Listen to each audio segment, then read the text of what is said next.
오늘 말씀이 구역 개강의 시적절한 말씀인지는 모르겠지만 우리 성도에게 아주 원천적인 원리를 가르쳐주는 말씀입니다.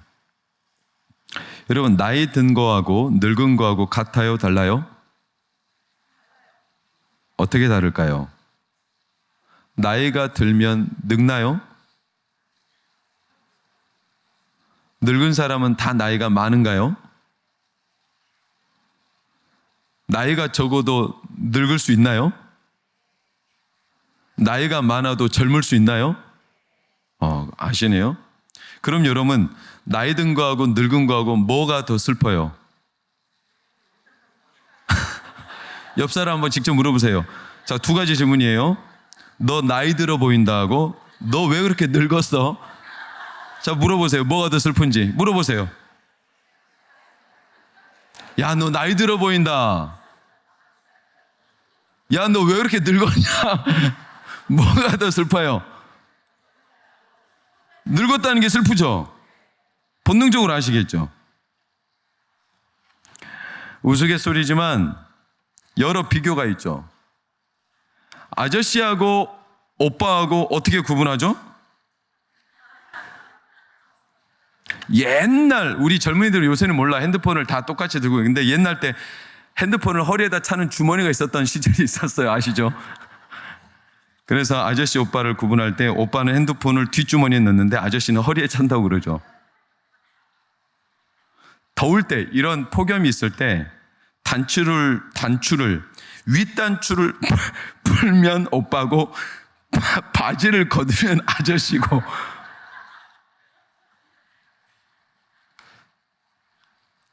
머리를 자르러 미용실에 가면 오빠예요. 이발소에 가면 어떻게 그렇게 잘하세요? 그럼 아줌마하고 아가씨는 어떻게 구분해요? 옷을 샀을 때 아가씨는 어떻게 하면 내 살이 더 많이 보일까를 생각하고 몸매를 드러내야 되니까, 아줌마는 어떻게 하면 살을 더 많이 감출까를 고민하고, 비가 오는 날 커피가 생각나면 누구죠? 아가씨. 빨래가 생각나면 그건 아줌마야. 마음이 괴로운 날 밤새 하얗게 밤을 지새우면 아가씨. 마음이 괴로워도 그냥 디비져 자면 아줌마. 목욕탕에 갔는데, 이제 저희 요탕 안 가봤어요. 오해하지 마세요. 목욕탕에 갔는데 아가씨는 몸에 수건을 두르고 아줌마는 머리에 수건을 두르고, 그리고 이제 미장원에 가면 아가씨는 머리를 어떻게 예쁘게 해주세요.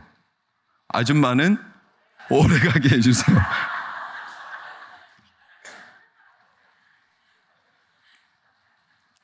이게 나이의 차이가 아니에요. 늙음의 차이죠. 여러분, 나이 듦과 늙음은 달라요. 완전히 달라요. 조금 제가 그냥 단도직입적으로, 나이 든다는 건 과거에 자기 삶에 이력이 있는 사람이라서 미래에 해안이 열렸다는 뜻을 갖고 있어요. 그러니까 미래 중심이에요. 나이가 들었다고 해서 과거 중심이 아니에요. 나이가 있는 만큼 과거의 삶의 이력, 탄탄한 삶의 경험, 연륜, 경륜, 그래서 미래를 보는 눈이 열려 해안, 미래를 바라보는 사고. 늙음은 과거 중심적이에요. 미련, 후회.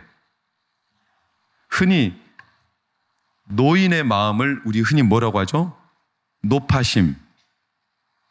항상 불안, 두려움, 이런 노파심. 그래서 과거에 매여 있는, 이게 늙음이에요. 여러분, 제가 종종 말씀드리는 회상기억이라는 게 있죠. 회상기억이라 함은 기억의 용량, 일에 대비 기억의 용량. 그래서 회상기억이 많을수록 젊은 사람이고 회상기억이 적을수록 늙은 사람이에요. 이걸 어떻게 우리는 구분하냐? 어린 시절에는 시간이 굉장히 늦게 가고 나이가 많아질수록 시간이 굉장히 빨리 가요. 왜 그렇죠? 똑같은 24시간인데 체감 속도가 달라서 그래요. 회상 기억. 똑같은 하루를 보내는데 어린아이들은 모든 게 다 신기해. 그래서 똑같은 용량 시간 안에 기억할 것들이 엄청 많아요. 그러니까 시간이 늦게 가는 것처럼 느껴요. 일이 엄청 많이 담기는 거죠, 머릿속에. 근데 나이가 들수록 일상이 매일 똑같아요. 그러니까 지겹죠. 똑같은 일이 반복되면 우리 뇌는 자동적으로 똑같은 걸 걸러내버려요. 똑같은 걸 계속 담아놓지 않아요. 그래서 일이 똑같이 반복되는 일에 대해서는 걸러내다 보니까 우리 뇌에 일이 없어요. 그러니까 똑같은 시간인데 일이 없으니까 시간이 굉장히 빨리 지나가는 것처럼 느끼는 거예요. 회상 기억은 늙었냐 젊냐 이 두 가지를 가르는 가장 결정적인, 그러니까 여러분의 시간이 지금 빨리 가고 있다. 죄송하지만 늙은 거예요. 시간이 엄청 늦게 가. 왜? 내가 기대하는 게 많아가지고 하루에도 엄청 많은 일을 해. 이것도 하고 저것도 하고 이것도, 매일이 새로워. 매일 나한테 다가오는 게 다 신선하고 뭔가 마음의 기쁨이고, 그래가지고 여기가 더 즐겁고 이거 먹어도 맛있고 저 일을 해도 막 마음이 신선해. 이 사람은 하루에 담는 용량이 엄청 많기 때문에 이 사람은 시간이 굉장히 늦게 가요. 여러분은 늙었어요? 젊었어요? 어떤 것 같아요? 나이가 많다고 다 늙는 거 아니에요. 120년 전에 파리에 주일에만 그림을 그리는 화가가 있었는데 굉장히 천진난만합니다. 이 사람은 가난한 환경 탓에 그림을 못 배웠습니다. 화법이 서툴죠. 그러니까 미술품이 팔릴까요? 안 팔릴까요? 안 팔리죠. 그 당시 트렌드가 아니에요. 이 화법이. 그러니까 가난한 배관공의 아들로 태어나서 굉장히 어려운 시절을 보냈고 군대 가서 자기가 어떻게 살아야 될까를 고민하는데 아무리 자기가 무엇을 하며 살으려 해도 자기에게는 기쁨은 그림 그리는 것밖에 없어요. 근데 그림을 못 배웠다니까요. 그래서 군대를 제대하고 그는 25년 동안 세무서에서 그냥 일을 하지만 화가의 꿈이 안 사라져. 그래가지고 49세의 화가를 도전했어요. 이 사람의 기법은 굉장히 파격적이에요. 그 당시 트렌드와는 전혀 안 맞아. 굉장히 조잡해 보여. 그런데 이 사람을 오늘날 우리는 천재 화가로 부르죠. 누굴까요? 루소예요. 루소. 앙리 루소. 그 사람이 그린 잠자는 집시라는 그림은 저걸 보면 얼마나 그림이 이상합니까? 원근법이 다 무시가 됐어요. 사막에 집시가 누워 자는데 엉뚱하게도 사자가 뒤에 떡 버티고 서 있고 굉장히 촌스럽게 비례가 하나도 없어요. 채색 색감도 굉장히 현실감은 제로예요. 그러니까 평론가들이 당시에 굉장히 유치하다고 비난하기 일색이었어요. 그러나 그 당시에는 도전적인 그림을 굉장히 폄하했기 때문에. 그런데 지금은 루소의 작품은 지금은 어마어마한 가격이에요. 그 사람은 그 늦은 나이에 자신의 꿈이 선명하게, 그래서 그림 그리는 이 꿈, 재미, 즐거움. 22세에 너무나 유명한 사람이에요. 사업을 실패했어요. 첫 사업, 5번의 선거, 2번의 입후보 모두 다 낙방. 그런데도 선택 후회하지 않고 계속 자기의 꿈을 향해, 그래서 늦가기 나이 52세 당선됐죠. 누구죠? 링컨이에요. 민주화 운동을 하다가 수감당했어요. 27년이 지났어요. 72세에 석방됐어요. 뭔가 시작할 수 없는 늦은 나이죠? 근데 그때 남아프리카 공화국의 새 역사를 쓴 인물이에요. 누굴까요? 만델라예요. 수련이라는 그림을 그렸어요. 몇 세 때? 76세 때 그렸어요.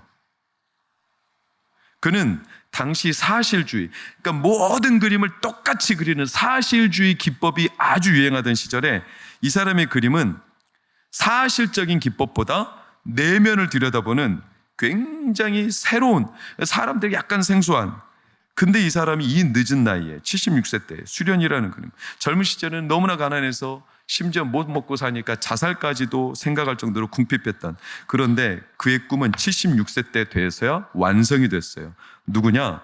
그 유명한 화가 모네라는 화가예요. 이 사람들의 공통점이 뭐냐? 이 사람들은 나이가 많았지만 늙지 않았어요. 미래를 보는 시각이 훨씬 강했죠. 그러니까 확률, 저를 따라해 보세요. 확률, 확신, 뭐에 더 포인트를 두고 살 거냐 이거예요. 여러분의 삶, 우리 자녀들, 여러분의 인생, 우리 가정의 미래를 확률에다가 포인트를 둡니까? 확신에다 포인트를 둡니까? 그러니까 세상적으로 통계를 내봐서 확률이 좋은 쪽으로, 안정적으로. 왜? 불안하니까. 그래서 어떤 후회나 미련이 없기를 바라는 마음으로 확률에 집중하는 사람들이 있고, 확률이나 통계 상황은 전혀 이런 거는 숫자, 자기 약해. 근데 확신 하나 가지고 그냥 사는 사람들이 있어요. 기독교인은 어느 쪽에 더 가까울까요? 기독교인은 하나님 나라를 꿈꾸는 사람들이거든요. 하나님 나라는 지금 임했지만 사실 이 세계와 안 맞는, 이 세계를 볼 때 하나님 나라를 볼 수가 없지만 하나님 나라를 보는 사람들이 있어요. 꿈꾸며. 성도는 바로 그런 사람이죠. 여러분, 그래서 굳이 비교하자면 나이 든 사람, 그러니까 미래에 대한 해안을 가지고 미래를 중심적으로 사는 사람은 확신을 가지기 때문에 항상 뭐에 집중하냐면 메시지에 집중해요. 메시지. PPT 볼까요? 그런데 늙은 사람은 항상 이리저리 쑤셔. 그래서 자기를 달래줬으면 좋겠어. 더 이상 날 좀 불안하게 만들지 마. 그래서 이 사람은 메시지가 아니라 마사지를 원해요.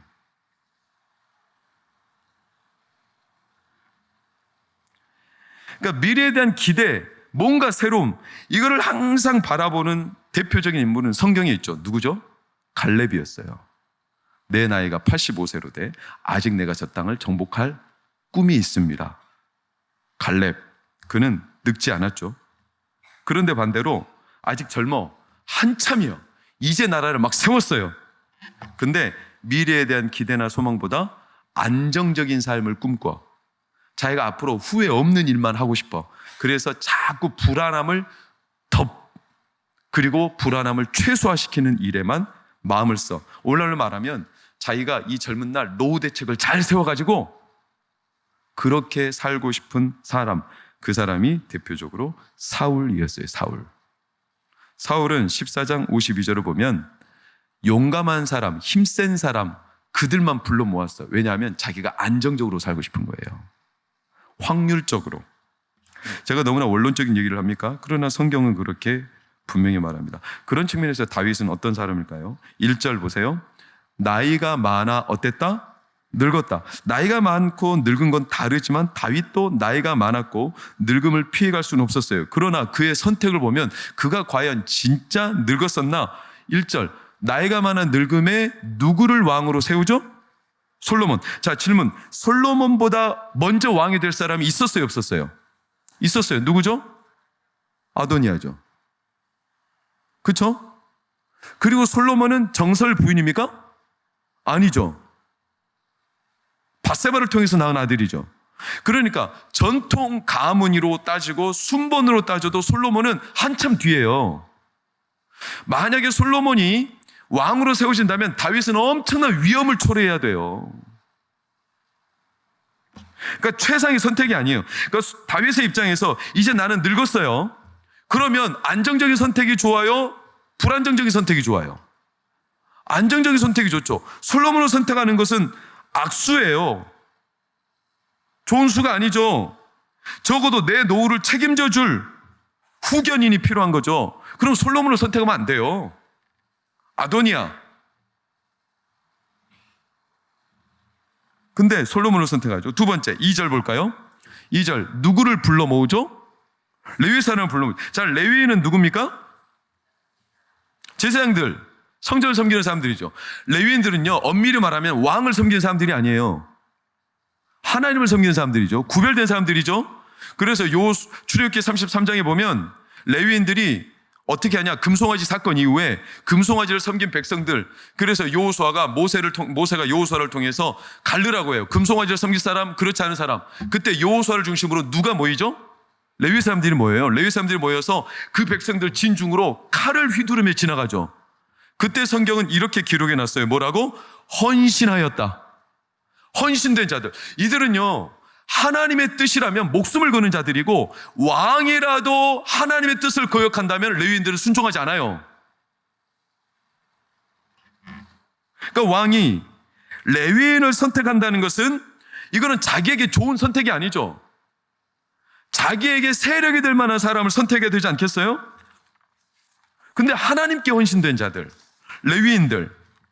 그럼 다윗은 나이가 많았죠. 늙었습니다. 근데 그의 선택을 보면 솔로몬을 선택했다. 자기에게 하나도 도움이 안 될 수도 있는 레위인을 선택했다. 이 사람은 늙은 게 아니었어요. 왜 그러면 솔로몬을 선택하고 왜 레위인을 선택했냐? 자기 노후를 준비하고 자기 안정적인 기반을 다지려고 했다면 솔로몬 말고 아도니아, 레위인 말고 자기 지파 유다 사람들을 선택하고, 최대한 군대들을 모집하고, 최대한 사울처럼 용감하고 힘센 사람들 모집해서 자기가 늙어도 왕에서 잠깐 뒤로 물러나도 자기를 돌봐줄 사람. 근데 다윗은 그런 사람을 선택하지 않았어요. 불안한 상황을 스스로가 자초했죠. 고생을 많이 했어요, 다윗은. 그래서 자기 지난날의 삶을 보상을 받아, 그래서 나름 인정받고 싶고 남들이 나를 위해주고 나를 높여주고 자기의 노후를 대신 책임져줄 이런 세력을 모집하기에 가장 인지상정인 우리 인생. 근데 다윗은 그 상황에서 전혀 다른 길을 선택했어요. 왜죠? 과거의 미련을 두고 내가 이렇게 고생했으니까 나 이제 보상받고 살래, 노후 평안, 이게 아니었어요. 미래, 하나님이 이 나라 그리고 내 자녀들의 미래를 어떻게 책임져 갈 건가에 대한 미래에 대한 구심점이었어요. 그래서 22장 9절 10절을 보면 하나님이 보여주신, 보라 한 아들이 너에게서 나리니 그는 온순한 사람, 네가 그로 주변 모든 대적에서 평온, 평화, 샬롬, 이미 거기에 나와 있죠. 샬롬, 솔로몬을 하나님은 이미 점지하셨어요. 그가 성전을 건축할지라. 그러니까 하나님의 미래에 대한 눈, 그래서 솔로몬을 선택했고, 그리고 레위인을 선택한 이유는 바로 그 하나님을 계속 섬길 사람들. 여러분, 다윗은 나이가 많았지만 늙지 않았어요. 그래서 3절에서 6절을 보면 30세 이상 많이 선택해요. 레위인 30세 이상으로 계수하니 모든 남자의 수가 몇 명이죠? 38,000명이었어요. 그리고 이 레위인들은 몇 세부터 몇 세까지 헌신하고 봉사하냐면 30세에서 50세까지예요. 민수기 4장에도 나오고 나중에 레위기 같은 데도 나와요. 근데 50세라고 하니까 이 자리에 인도자 구역장 저를 포함해서, 아, 그럼 나는 은퇴해야 되겠네. 옛날 50세면 지금 120세예요. 죽을 때까지 해요. 죽을 때까지? 아멘을 안 하시네. 죽을 때까지?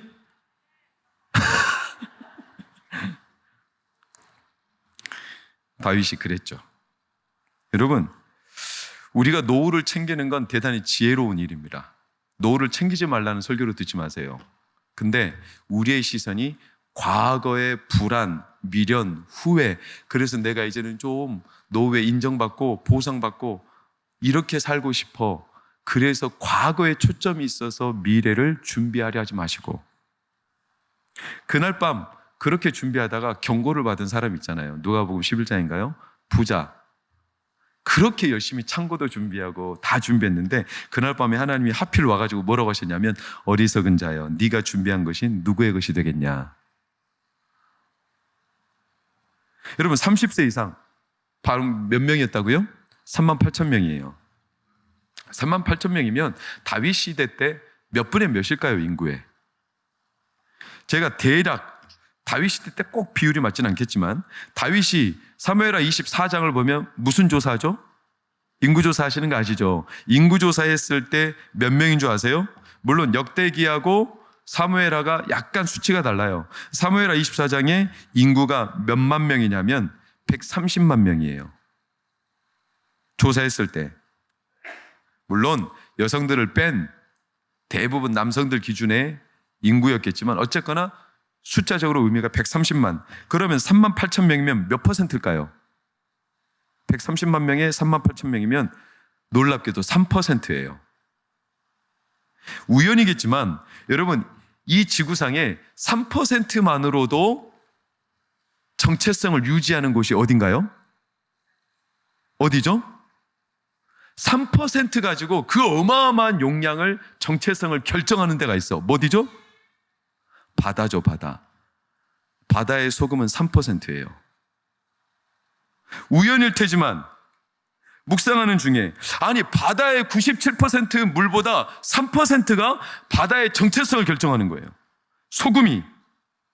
그럼 우리 같으면 수치적으로 97%를 선택하겠어요? 3%를 선택하겠어요?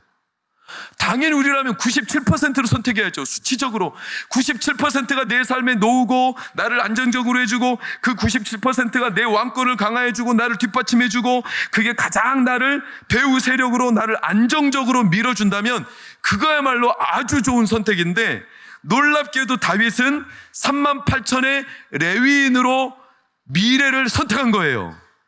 3%로. 왜? 하나님을 선택한 거죠. 하나님 섬기는 3% 레위인만 똑바로 서도 하나님은 자기의 나라, 자기 가족, 자기의 미래, 자녀들의 앞날을 책임진다는 미래에 대한 확신이 있었어요. 확률이 아니에요. 97%대 3% 확률이면 97%지만 다윗은 확률이 아니라 확신이었어요. 이게 늙지 않았다는 증거예요. 여러분, 비슷한 인물이 있죠. 요셉이에요. 창세기 46장 33, 34절 다 같이 시작. 바로가 당신들을 불러서 너희의 직업이 무엇이냐 묻거든 당신들은 이르기를 주의 종들은 어렸을 때부터 지금까지 목축하는 자들이온데 우리와 우리 선조가 다 그러하니이다 하소서. 애굽 사람은 다 목축을 가증히 여기나니 당신들이, 자, 형들한테 말에, 입에다가 말을 넣어주죠. 우리는 뭐 하는 사람들이다? 목축하는 사람이다. 그러니까 바로가 당신들한테 뭐 하는 사람이냐? 목축하는 사람입니다. 정확하게 말. 근데 애굽 사람들은 목축을 어떻게 여긴다? 가증히 여긴다. 이건 대단히 위험한 선택이죠. 애굽 사람들이 싫어하는 직업을 요셉의 형제들이 갖고 있어. 그러면 이제 왔으니까, 애굽으로 이왕 왔으니까 이제 우리 목축 안 해요. 우리 농사 지을 거예요. 우리 애굽처럼 큰 성 쌓는 건축가 될 거예요. 이렇게 하면 얼마나 좋아요. 요셉이 다 팍팍 밀어주겠죠. 근데 요셉은 이상한 선택을 해요. 당신들이 목축하는 사람들이라고 말하세요. 생업이 뭐냐? 목축하는 사람입니다. 그리고 어디 살래? 그러면 당신들이 어디? 고센 땅. 고생 쎄 빠지게 하는 고센 땅. 요셉은 그림이 있어요. 당신들이 목축하는 사람이라고 하면 애굽 왕 바로가 어디를 줄 거다? 고센 땅을 줄 거다. 이게 요셉의 그림이었어요. 왜 확률적으로 가장 애굽에서 안정적인 직업이 아니라 그들이 제일 천하게 여기고 가증하게 여기는 목축일까요? 47장 3절 4절 바로가 요셉 형들에게 묻되 너희 생업이 뭐냐? 그들이 바로에게 대답하되 종들은 목자입니다. 우리와 우리 선조 다 그랬습니다. 4절 시작. 그들이 또 바로에게 고하되 가나안 땅에 기근이 심하여 종들의 양떼를 칠 곳이 없기로 종들이 이미 왔사오니 원하건대 종들로. 그 형들도 참 귀하죠. 우리는 목축입니다. 우리의 생업은 목축입니다. 그러니 우리에게 어디를 주십시오? 고센 땅을 주십시오. 왜 그랬을까요? 생업, 당장 현실에서 먹고 살기 위한 자기 생계가 아니라 나에게 주신 하나님의 원래 천부적인 생업, 목축입니다. 하나님이 주신 이 생업은 바뀔 수 없습니다. 그 생업, 요셉은 다시 돌아갈 미래에 대한 시선이 있어요. 그래서 요셉이 나중에 자기가 죽거든 뼈를 어디로 가져가라? 가나안 땅으로 가져가라. 애굽 땅에 두지 말라. 내 생업은 목축이다. 나는 하나님의 백성이다. 나는 애굽 땅에 잠시 머물 뿐 애굽 땅에서 내 노후와 내 안정적인 삶의 기반을 마련하지 않겠다. 우리 생업은 목축이다. 사랑하는 여러분, 우리에게도 생업이 있어요. 여러분의 이름이 뭡니까? 옆 사람 물어보세요. 이름이 뭔지. 우리의 이름이 뭘까요? 다빈의 이름은 다빈일까요? 우리 모두가 똑같은 이름이 있어요. 장로님, 권사님, 집사님 이거 말고요. 송기도, 김한나 권사님 이런 이름 말고요. 우리 모두가 다 갖고 있는 이름이 뭐죠? 성도예요. 성도. 성도가 우리의 생업이에요. 거룩한 무리, 거룩한 백성. 세상에 살지만 하나님의 생업을 가지고 있는 사람들. 서바이벌이 아니라 리바이벌을 기대하는 사람들. 하나님이 우리를 통해 이루실 일들을 소망하는 사람들. 비록 세상에 살아서 우리가 안정적이지 못하고 과거에 후회가 많고 여전히 미래에 불안이 커도 그래도 우리는 미래의 3%에다가 확신을 두고 사는 사람들. 나를 부르시는 그날까지 내가 할 수 있는 하나님의 생업을 품고 사는 사람들. 성도로서 교회를 섬기고 하나님을 사랑하고 성도들을 섬기고 말씀을 사랑하고 기도하고 예배하고 구역 식구들을 양들처럼 돌보고 생업이죠. 생업. 그것은 직장이 뭐든지 우리의 생업이에요. 생업. 영원히 끊을 수 없는, 하나님이 교회를 통해 우리를 먹이시고 입히시니까 직업은 바뀌고 환경은 바뀌고 상황은 바뀌어도 우리의 생업은 안 바뀌어요. 사랑하는 여러분, 그러니 우리 감사하고 삽시다. 맡겨주신 분 감사하며 우리 섬기시기를 축복합니다. 여기까지 섬겨준 것도 감사합니다. 그런 하나님 이 생업을 통해 복되게 하시기를 축원합니다.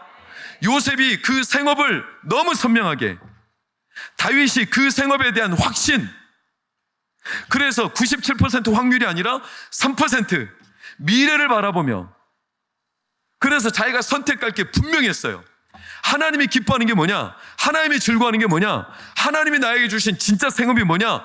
그것은 성도를 사랑하고 교회를 사랑하고 교회를 돌보고 하나님께 기도하고 말씀을 사랑하고 어느 곳에 가든지 하나님의 백성, 성도로서 사는 그 삶을 우리가 이 땅에서 살아내는 건 굉장히 큰 은혜요, 특권이요, 하나님 주시는 선물입니다. 그래서 여러분 자부심을 갖고 자랑스러워하며 인도자로 부름받은 여러분, 구역장으로 부름받은 여러분, 성도로 부름받은 여러분, 자부심을 갖고 자랑하며 사시기를 축원합니다. 하나님이 복 주실 줄 믿고 감사합니다. 기도하겠습니다. 우리의 생업은 하나님을 사랑하고 교회를 사랑하고 교회를 섬기고 양들을 돌보고 말씀을 전하고 기도하고 모이면 하나님께 찬양하고 예배하고 흩어지면 복음을 전하고 많은 곳에 예수님의 생명의 역사를 드러내는 성도입니다. 생업을 주셔서 감사합니다. 서바이벌로 살기 각박한 세상, 그러나 우리는 서바이벌이 아니라 리바이벌 시키실 하나님을 확신합니다. 우리를 통해 부흥을 이루실 하나님 찬양합니다. 오늘 인도자 구역장들을 위로하시고 복 주시옵소서. 시간을 쪼개어, 몸을 쪼개어, 물질을 쪼개어, 자기 에너지를 쪼개어 구역 식구들을 돌볼 때 상처 입지 않게 하옵소서. 성도들을 돌보는 마음으로만 하나님이 충만하게 은혜를 베풀어 주시옵소서. 구역이 부흥하게 하옵소서. 그 구역이 너무나 잘 되다 보니까 가정이 잘 되게 하옵소서. 동관교회 구역에 들어오면 우리의 자녀가 복받는다라는 소문이 나게 하여 주시옵소서. 동관교회 구역 모임에 가면 하나님이 성령을 부어주시더라, 은사를 부어주시더라, 기도응답이 하나님에서 그 하나에서 10가지 이루어지더라. 진짜 생업이 아니라 하나님이 주신 그 하늘의 생업으로 우리를 복되게 하시더라. 이런 하나님의 축복을 많이 많이 누리는 우리 동광의 구역 되도록 복 주시옵소서. 예수님 이름으로 기도합니다. 아멘.